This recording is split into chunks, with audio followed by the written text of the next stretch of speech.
أعوذ بالله من الشيطان الرجيم بسم الله الرحمن الرحيم وإن الله بكم لرؤوف رحيم او یقینا الله تعالی د تاسو په حق چې ډیر مهربان ده بخښونکی ده. په دې آیت کریمه چې دا پته ولګېدله چې د کوم آیات موږ تیر کو هو الذی الله تعالی هغه ذات ته ينزل علی عبده چې ارنازلای خپل بنده باندې آیات بینات واضح آیاتونه چشته پاره لیخرجکم من الظلمات الى النور د دې پاره چې او باسي تاسو له تیارونه رڼا طرف ته. د آیات نه دا پته ولګېدله چې د هدایت د دې مرکز قرآن پاک ته څه معنا ده چې سورۃ الشورى چې الله تعالی پیغمبر علیه السلام ته فرمایي چې تا هدایت قرآن له وجې نه حاصل سلای ده. کنی مخ چې تا ته څه پته وه چې کتاب څه شی ده ایمان څه شی ده. تاسې د آیات ته غوږ ونیسئ زه یې تیروم ترجمه یې کوم. الله تعالی فرمایي وکذلک اوحینا الیک روحا من امرنا او ای پیغمبره دغه رنګې موږ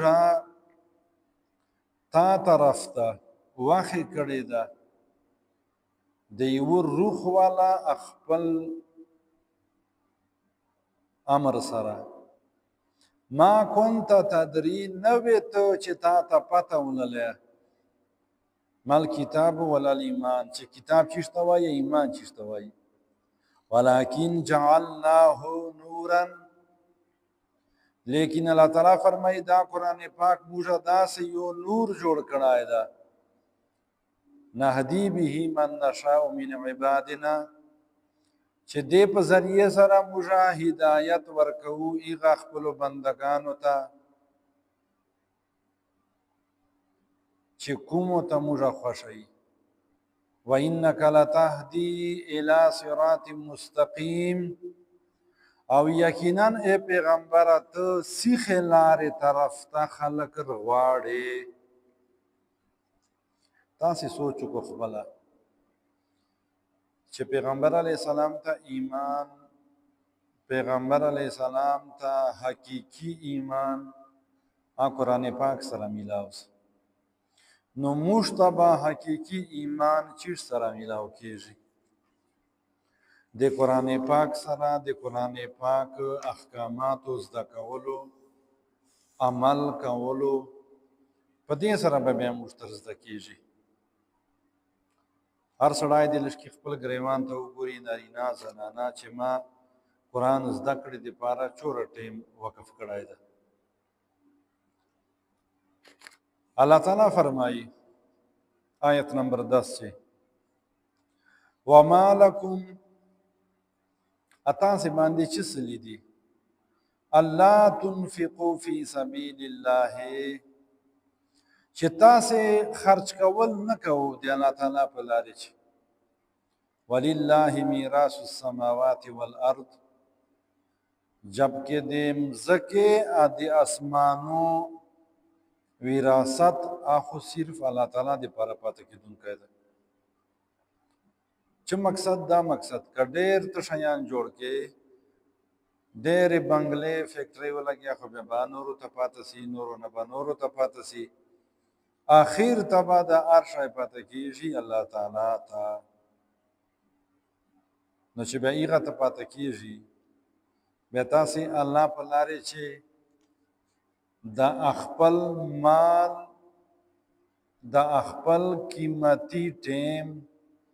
د خپل کښلې جوانی دا خرچ کوي ولې نه؟ دا درې ټکي مې ولې وکړه که پیسې دي که ټیم ده که صحت ده دا درې وړه لازمي دي سره بعضې سړی چې صرف 10 منټه درکړي تا پوره مسله به حل سي بعضې سړی به پیسې درکړي تا مسله به حل سي او بعضې سړی به لاس و پښو امداد تر سره وکړي بیا به تا مسله حل سي نو لاس و پښو ولې نه بیا پیسو ګیله نه کوي پیسو ولې نه بیا لاس و پښو امداد ګیله نه کوي اچا سره کیدای شي صرف یو دغسې ټیم خالي 10 منټه ته ودرېږي بیا لاړ شي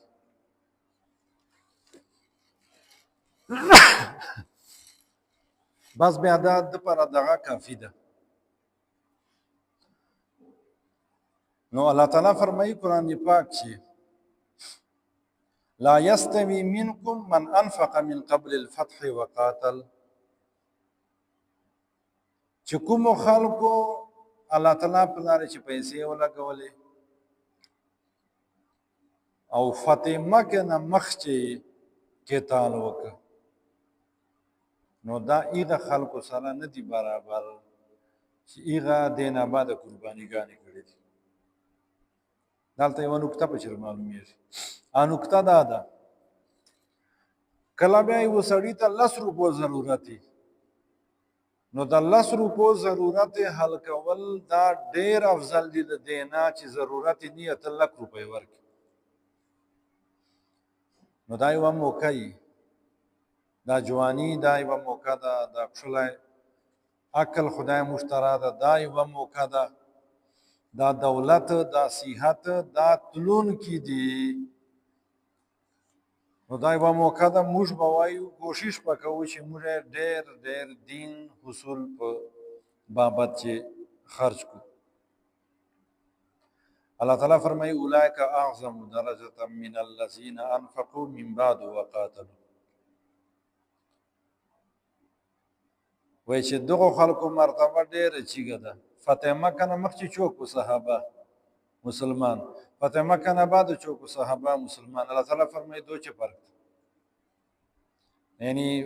مکې فتح کېدلو نه مخکې چې چا قربانیګانې کړې دي شاته والو نسي پسې رسېدلی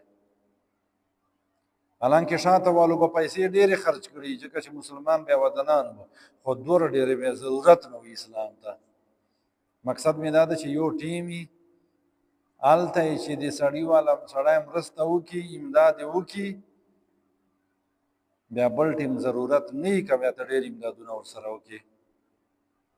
الله تعالی فرمایي وکلا وعد الله الحسنى چې داسې د ذهن چې نسي رایي چې بیا شاتني صحابه کندې چې د کوم محنتونه کړي دي ضایع خو نه دي الله تعالی فرمایي نه دو ټولو سره الله تعالی ډېره ښه وعده کړې ده والله بما تعملون خبیر او الله تعالی فرمایي موږ ته د الله تعالی په دې آیات باندې په ټول قرآن پاک باندې خاص کار په دې باندې بصیر خبیر الله تعالی فرمایي چې څه کوو تاسې وایي ما ته پته ده لکه امرو به پټ سي له خلکو به پټ سي خو له الله تعالی نه سړی پټېدای نه سي معمولی قدر سهولت دپاره معمولی دنیاوي مفاد دپاره بل چیز دپاره د سړی خپل ایمان خپل عزت خپل حیا سودا چا سره نه کوي الله تعالی فرمایي آیت نمبر 11 چې من ذا الذي چوک تا هغه یقرض الله قرضا حسنا چې الله تعالی ته قرض حسنه ورکي فیضاعفه له چې بیا یې الله تعالی د دپاره بیا ډېروي وله اجر کریم او د دپاره به داسې یوه بدلایي چې هغه به ډېره عزتمنده وي نو یو خو به زه چاته بدل ورکړم دنیاوي اصول خو موږ اول دا اوس جوړ سلی دي چې په خپلې قرضې مو یې خولې خوند تریخ کړی نه وي که نه دومره موږ سمړه نه کېږي دې له وجې نه څوک چاته قرضه اوس ورکوي نه ولې چا پر رنجولی په ستړی کړی دا مسله زده کړو چې د قرضې پرې کولو اراده دی دا تجربې خبرته ته کوم الله تعالی اسباب ته جوړوي چې تعالی سره نیت چینی چې زه بیا پرې کوم بیا تعالی وجه نه به دا نقصان وسي چې عام مسلمان به بل مسلمان سره به ښېګړه نه کوي ځکه چې د تا تکلیف بیا هغه لیدلی دې نه بعده به الله تعالی د مؤمنانو او د منافقانو حال بیانوي پل صراط ذکر به کېږي چې دا خلک په څه رنګ سره جلا کېږي بیا به هر یو خپل یو مخصوص حالتي کیفیت پی ایغه بیان به ان شاء الله سبا کو الله تعالی دې مشته عمل کو توفیق نصیب